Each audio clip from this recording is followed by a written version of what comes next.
Okay, so, you know, when you really think about it, for someone who is like dedicated to the pursuit of wisdom, you'd kind of think certainty would be like a constant companion, you know? Yeah, But that's not really how it works, is it? not really. Even in like the most rigorous philosophical inquiry, you often find yourself kind of navigating shades of gray. You know what I mean? Yeah, absolutely. And that's why I think today's deep dive is going to be so fascinating. We're taking a leap back in time to explore how medieval and Renaissance thinkers grappled with those shades of gray, their understanding of probability, before like all the modern stuff. Yeah, exactly. So we're diving into the Stanford Encyclopedia of Philosophy entry on probability in medieval and Renaissance philosophy. Right. It's going to be like a guided tour through the intellectual landscape before like our modern framework for probability. Yeah, and that modern framework is very mathematical, as you know. Exactly. It's a chance to see how some of history's greatest minds reasoned about what was likely plausible, worthy of belief, long before we had statistics and all of that. Yeah. Yeah, and here's the thing that might surprise you. Pre-modern probability wasn't numerical at all. Right. There wasn't a calculus. You know, there wasn't a scale from 0 to 1. Nope. So that's a really big difference we need to keep in mind as we go through this. Absolutely. Our mission today is to understand these historical concepts kind of like on their own terms and to see how they were using them to assess claims guide action in a world without like equations. Right. It's not just history. It's about the evolution of thought. Yeah, exactly. Like, how did we get to where we are now in terms of how we reason about uncertainty? Right. It all started somewhere. Exactly. And to get started, it's key to grasp some of the core Latin terms that they used. Right. Forget percentages for a moment Yeah, none of that. and consider words like probabilis, Oh, yeah, probabilis. which could mean plausible or even like having a good reputation. Huh, interesting. And then there's verisimilis, which is something that appeared truth-like. Okay. They also use credibilis and opinabilis Uh-huh. to describe what was worthy of belief or opinion. Okay. And a common phrase was, "It frequenter," meaning most often. Okay, so we're talking about like Yeah. these terms, they might not sound like probability to us, No, they don't. but they were the building blocks of their understanding. They really were the core of it.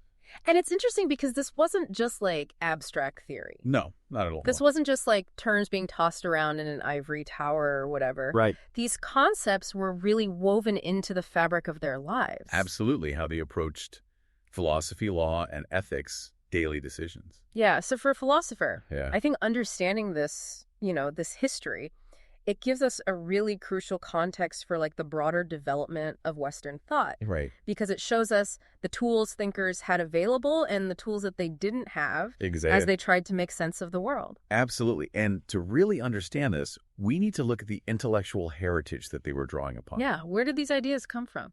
Right. Well, our source highlights ancient thinkers like Aristotle, Cicero, and Boethius as Yeah, of course, yeah, the usual suspects. Right. But it was the resurgence of Aristotle in the 12th century with the reintroduction of his works. It's big hits. Yeah, exactly. Like what The thing? topics, Right, the Nicomachean ethics, and the rhetoric. right. These are what really got people thinking about probability in a new way. So it sounds like earlier figures kind of laid the groundwork.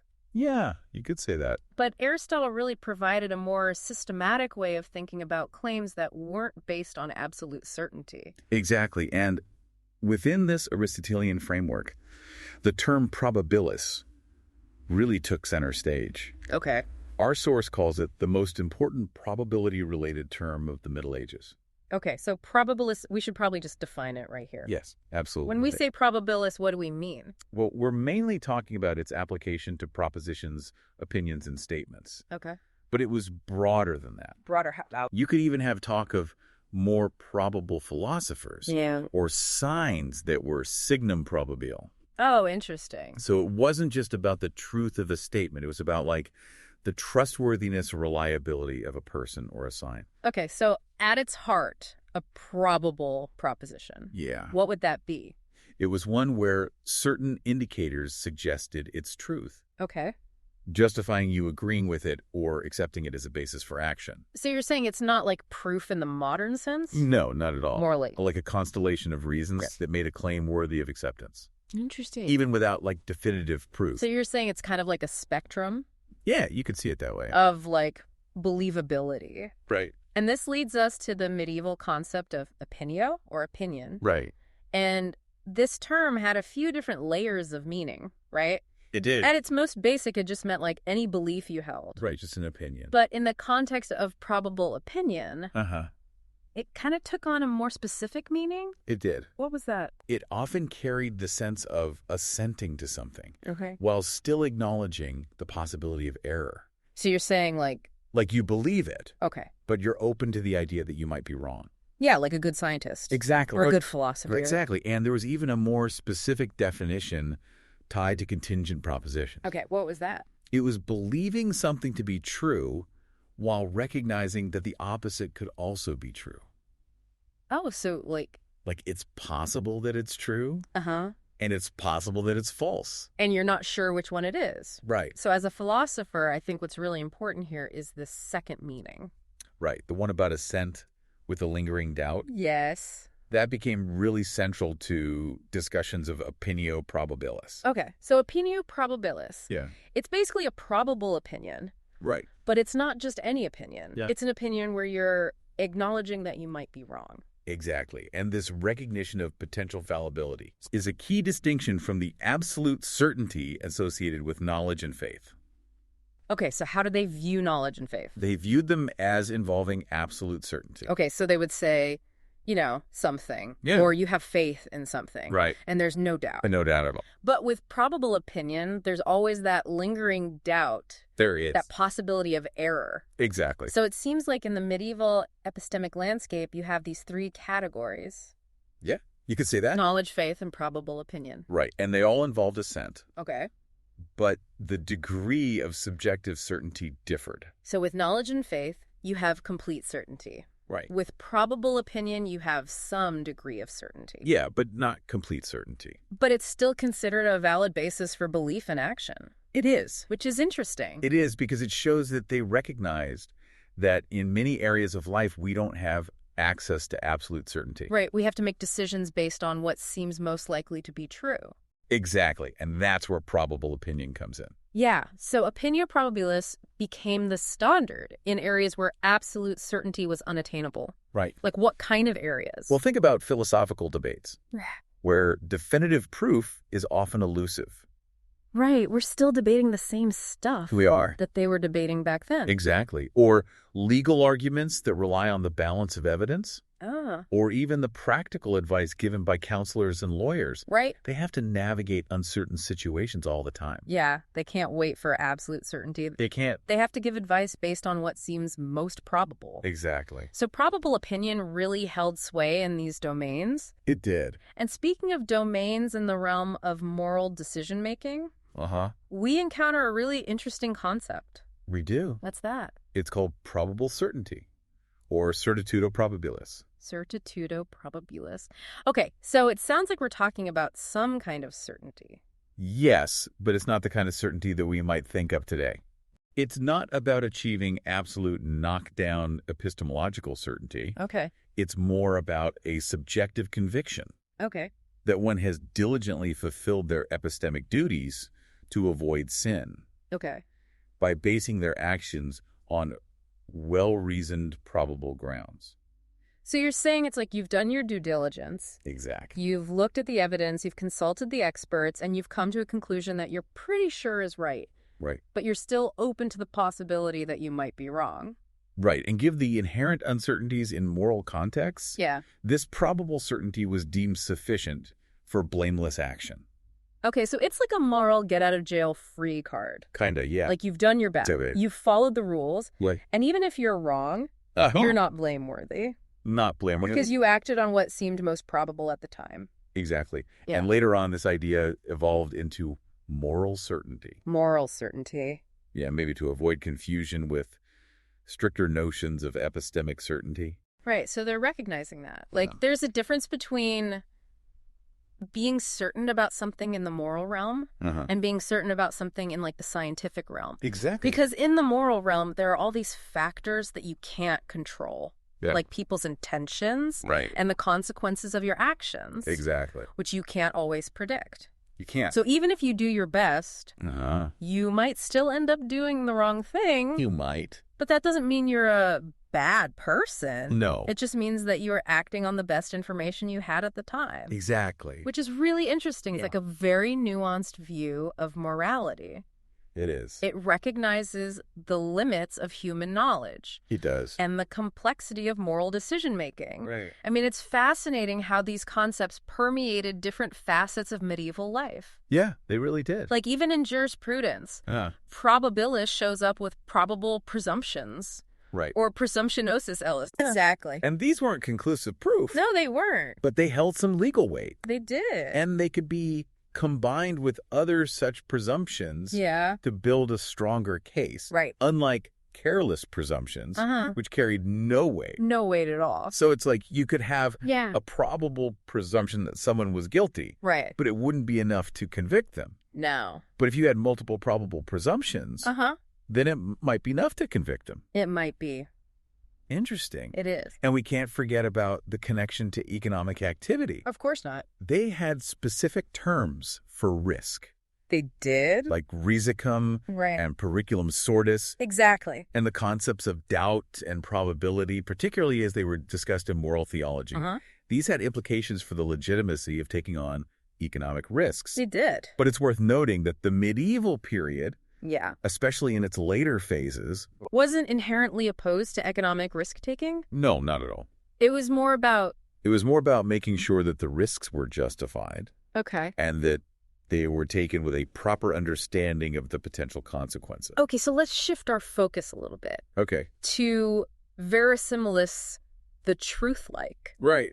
This might sound pretty straightforward. Yeah, it sounds like it should be simple. But it's actually quite subtle. It is. And our source highlights a crucial distinction. What's that? Something verisimilis wasn't necessarily actually true. Right. Or even close to it. It just had the appearance of being true? The appearance of truth. So it's like a superficial resemblance. Yeah, you could say rather than like a deep correspondence with reality. Exactly. So signs, images, circumstantial evidence. Yeah, all of those things. These were often categorized as verisimilis. They were. Interesting. And medieval legal minds, they even spoke of truth-like circumstantial evidence. Okay, so what would be an example of truth-like circumstantial evidence? Well, imagine you find a bloody knife at a crime scene. Okay, yeah. That's truth-like circumstantial evidence. Okay, I see. It suggests that the knife was used in the crime, but it doesn't prove it conclusively. Right, because maybe the knife was already there. Exactly. Or maybe it was planted there to frame someone. Right. So it's like a clue, but not a smoking gun. Okay, and Albert of Cologne, he made an interesting point about this. He did? What was that? He said that the truth-like resided in signs. Yeah, he did say that. So what do you think he meant by that? Well, I think he meant that signs can be deceptive. They can appear to indicate something that isn't actually the case. Right. So it's like you see smoke and you think there must be fire. Right. But maybe it's just a fog machine. Exactly. Or maybe it's a magician creating an illusion. Right. So signs can be verisimilis. They can. Without necessarily being probabilis. That's right. Because probabilis, as we discussed earlier, was often linked to specific types of propositions. And was. Like Aristotle's and doxa. Right, which are reputable opinions. Right. Accepted by experts. So probabilis was more about the justification for a belief. Whereas verisimilis was more about the appearance of truth. Exactly. So something could appear to be true, be verisimilis, without necessarily being considered probable in the sense of being supported by strong authority or frequent occurrence. Exactly. So it's like a distinction between surface and depth. Yeah, you could say that. Verisimilis is about surface. Right. Probabilis is about depth. Exactly. Okay, so we've got probabilis. We've got verisimilis. Right. Now let's talk about credibilis and opinabilis. Okay, those are good. Which mean worthy of belief or opinion. Exactly. So what makes a proposition credibilis or opinabilis? Well, it's one that can legitimately be held as one's opinion. And the criteria for this often overlapped with those for probabilists. So you're saying it's like... It's like a probable opinion, but it's specifically an opinion that's worthy of belief. Okay, and what about propositions that didn't meet these standards? Oh, those were labeled inopinabilis. Were. improbabilists. Okay. Improbable propositions that should be rejected. It's rejected. Yeah. Yeah. But not necessarily considered definitively false. So it's not just a binary No, it's not. of true or false. Right. There's a spectrum of believability. Exactly. And alongside these core terms, Yeah. we also see the use of frequency terms Okay. like ut frequenter, Right. ut in pluribus, Uh-huh. and frequentius. Which all mean frequently or for the most part. So they're recognizing They are. that the frequency of an event Yeah. can be relevant to its probability. It can be. But it's not the only factor. No, it's not. And it's important to note that Yeah. this isn't like modern frequentism. Right, which is a much more rigorous and mathematical approach. Exactly. So what we're seeing here Uh-huh. is like a proto-frequentism. Yeah, a kind of intuitive understanding of the relationship between frequency and probability. Right. But without the mathematical framework that we have today. Okay, so we've got a good handle on the key terms. We do. Now let's delve into what our source calls the scholastic concepts of probability. Okay, that's where it gets really interesting. Yeah, so here probabilis, Uh-huh. it takes on a more formalized significance, It does. particularly in guiding decision-making and ethical conduct. Right. So if a merchant or a theologian Yeah. wanted to justify a particular stance, Uh-huh. the underlying opinion often needed to be probabilis It did. to carry weight. Exactly. So it's like probabilis becomes a kind of quality control Yeah, you could say that. for opinions. Right. It's like a seal of approval Uh-huh. that says this opinion is worthy of consideration. And one of the most influential scholastic understandings of probabilis Yeah. stemmed from Aristotle's notion of endoxin. So what is endoxin? Well, in his topics, Aristotle defines endoxa as reputable opinions, Okay. accepted by everyone, the majority, or most importantly, the wise. The wise. Yeah, those who are recognized as having expertise in a particular field. So it's like the consensus of the experts. Right. And this is where figures like Boethius and later medieval commentators become really central They do. because they translated endoxa as probabilia or opiniones probabilis. Right, so they're connecting the Greek concept of endoxin Uh-huh. with the Latin concept of probabilis. And it's no wonder then that thinkers like Thomas Aquinas, Yeah. they frequently invoke this idea They do. when discussing conclusions based on premises that weren't absolutely certain. Exactly. So Aquinas himself stated that propositions are called probable because they're more known to the wise or to the multitude. Right. So it's like he's saying that Yeah. if a proposition is accepted by the experts or by the majority of people, Ah. then that gives us some reason to believe that it's true, It does. even if we don't have absolute certainty. Exactly. And Gregory of Rimini, he even explicitly linked Aristotle's topics Okay. with Augustine's view of probability as being endorsed, approved, and believed. So he's bringing together He is. Aristotle and Augustine. Yeah, two of the biggest names in Western philosophy. Right. And he's saying that they're both talking about the same thing. Which is probability. Yeah. So it's like this idea of probability. Right. It's got this long history. It does. It goes all the way back to the ancient Greeks, Right. and it continues through the Middle Ages And into the Renaissance. and even beyond. Absolutely. It's really a fundamental concept It is. in Western thought. It's about how we justify our beliefs Yeah. and how we make decisions in the face of uncertainty. Right. And it's interesting because Yeah. this whole idea of reputability and the backing of authorities, Right. it became so central to the concept of probability. It did. And it makes you wonder, like, Yeah. why? Why was that? Yeah, because, Yeah. just because something is reputable Yeah. or widely accepted Uh-huh. doesn't automatically make it true. It doesn't. Right, like think about all the things that people used to believe Yeah. that we now know are false. Right. Like the earth is flat or the Uh-huh. sun revolves around the earth. Those were reputable opinions. They were. They were widely accepted, Uh-huh. but they were wrong. They were. So what's going on here? Well, I think what's going on is that the medievals and the Renaissance thinkers, Yeah. they were working with a different set of assumptions than we are today. Okay. They didn't have the same access to information that we have. They Right. didn't have the same scientific methods. Uh-huh. So they had to rely more on authority Okay. and on common opinion. So it's like they were doing the best they could They were. with the tools they had available, Exactly. but their tools were different from our tools. They were. And that's why their conclusions sometimes seem strange to us. It is. But it's important to remember Yeah. that they were still brilliant thinkers. They were. And they made significant contributions to the development of Western thought. They did. And we can still learn a lot from them. Absolutely. Even if we don't always agree with their conclusions. Right. So let's talk more about Indoxa. Okay. Because they played a really important role. They did. In the intellectual landscape of the time. Absolutely. So Indoxa were fundamental to both rhetoric and dialectic. Okay, so remind me, what are rhetoric and dialectic? Rhetoric is the art of persuasion. Okay. Dialectic is the art of reasoning. Okay, so how did Indoxa play into these arts? Well, in rhetoric, opinions that are widely held or supported by respected figures tend to be persuasive. Right, because people are more likely to believe something if they think that a lot of other people believe it. Exactly. Or if they think that someone they respect believes it. So it's like a social proof kind of thing. It is. Okay, and what about dialectic? Well, in dialectic, indoxes serve as starting points for arguments. Okay. They're like the premises that you use to build your argument. So it's like you start with what's generally accepted. Right. And then you use reasoning to arrive at new conclusions. Exactly.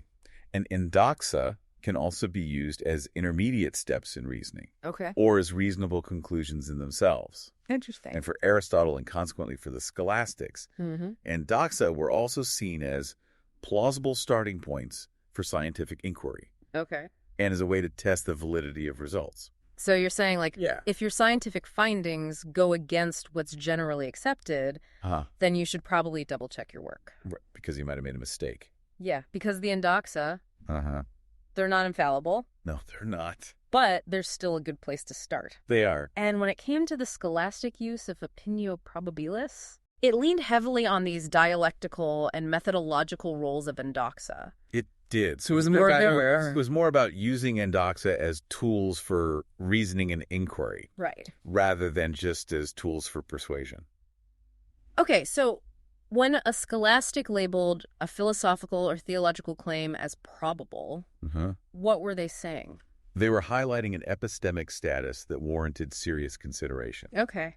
They were saying that this claim is supported by reputable opinions and that it's therefore worthy of further investigation. So it's not like they're saying that the claim is definitely true. No. But they're saying that it's plausible enough right. to be taken seriously. Exactly. Interesting. And interestingly, while sensory perception of widely shared experiences, like snow is white, could sometimes serve as a basis for probable opinions held by everyone. Okay.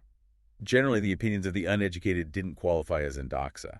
So it's like you can't just go around asking people on the street what they think about the nature of reality. Exactly. And expect to get reliable answers. Right. You need to consult the experts. The people who have studied these matters carefully. Right. And who have a proven track record of being right. Exactly. And in the medieval period, expertise was domain specific. It was. So if you wanted to know about law, you would consult a legal expert. Right. If you wanted to know about theology, yeah, you would consult a theological expert. Exactly. And so on. And so on. And these experts, they were expected to be of good character. They were. And trustworthy. Right. So it wasn't just about their intellectual abilities. No, it wasn't. It was also about their moral character. Exactly. Because if you're going to rely on someone's opinion, you need to be able to trust them. Right.